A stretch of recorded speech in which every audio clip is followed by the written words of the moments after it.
Salam Indonesia, salam Nusantara dari Sabang sampai Merauke, dari Miangas sampai Pulau Rote. Tuhan Yesus memberkatimu, mantap. Sebelum kita beraktivitas, 5 menit bersama dengan firman, sediakan hati kita untuk mendengarkan firman Allah. Puji Tuhan, mari kita berdoa. Tuhan Yesus, biarlah firman menjadi inspirasi, menjadi kekuatan, pengharapan dalam kehidupan kami. Dalam nama Yesus, haleluya, amin. Tema firman Allah bagi kita pada pagi hari ini adalah orang pilihan Allah.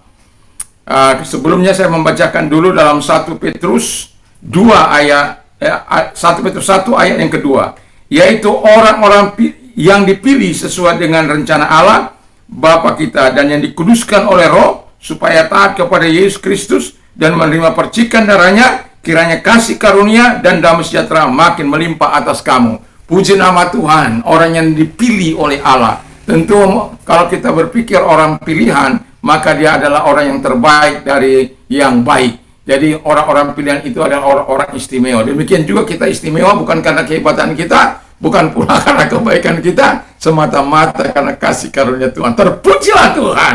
Haleluya. Jadi supaya apa kita dipilih oleh Allah? Yang pertama dikatakan supaya kita dikuduskan oleh Roh, dikuduskan oleh firman, dikuduskan oleh darah Yesus.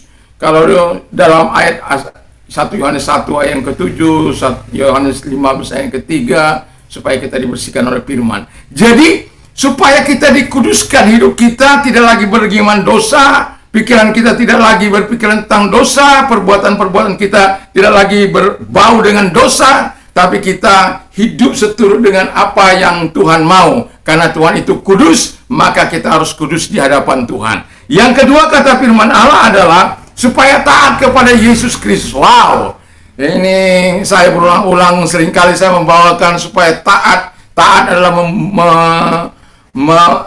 adalah kunci menerima segala berkat Tuhan. Taatlah kepada Tuhan. Setelah engkau dikuduskan, taat kepada Tuhan, lakukan firman Allah, lakukan apa yang menyenangkan hati Tuhan, supaya bagian dari kita dapat sesuatu yang sangat luar biasa setelah kita dikuduskannya dan Yesus memberikan kehidupannya karena kita taat kepada.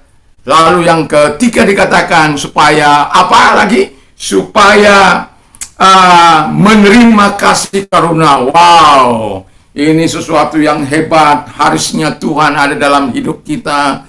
Kemanfaatan, kebaikan, kemurahan, belas kasihan. Nanti sore saya akan berbicara soal ini secara khusus. Jadi luar biasa harusnya Tuhan itu dalam kehidupan orang-orang yang percaya. Sehingga kita sebagai orang percaya tetaplah tinggal dalam harusnya Tuhan. Lalu kemudian dikatakan supaya menerima damai sejahtera yang berlimpah-limpah. Wow, nah, kalau damai sejahtera berlimpah dalam hidup kita, sukacita, kebaikan, kemurahan akan mudah kita terima dari Bapa di surga. Karena sukacita yang berlimpah itu tidak datang karena harta benda. Harta benda bisa lenyap, kekayaan bisa lenyap, tapi sukacita yang daripada Allah ketika kita hidup kudus di hadapan Tuhan dan juga taat kepada Tuhan, kita menerima kasih karunia, kita menikmati segala kelimpahan sukacita daripada Allah yang dunia ini tidak dapat memberikan. Kalaupun dunia ini dapat memberikan, itu hanya bersifat sementara. Sementara kasih atau damai sejahtera daripada Allah itu senantiasa bernilai kekal dalam setiap kehidupan kita, orang yang percaya. Itu sebabnya kalau kita katakan damai sejahtera yang melampaui segala akal akan memelihara hati dan pikiranmu dalam Kristus Yesus. Luar biasa.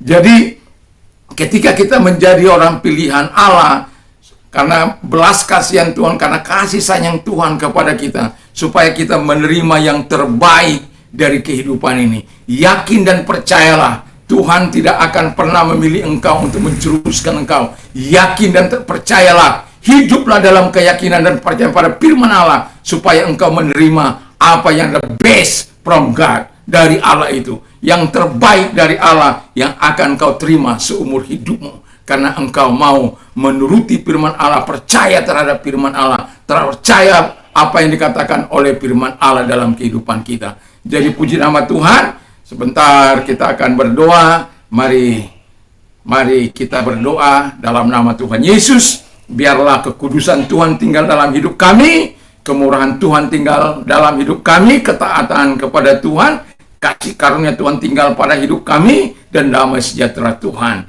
Sehingga aktivitas kami di pagi ini membawa kemuliaan bagi Bapa di surga. Dalam nama Yesus, haleluya. Yang sakit Engkau sembuhkan mereka, Bapa di surga. Yang mengalami minta pertolongan ditolong oleh Tuhan. Di dalam nama Yesus kami bersyukur dan berdoa. Haleluya. Amin. Tuhan Yesus memberkati kamu. Selamat beraktivitas. Mantap!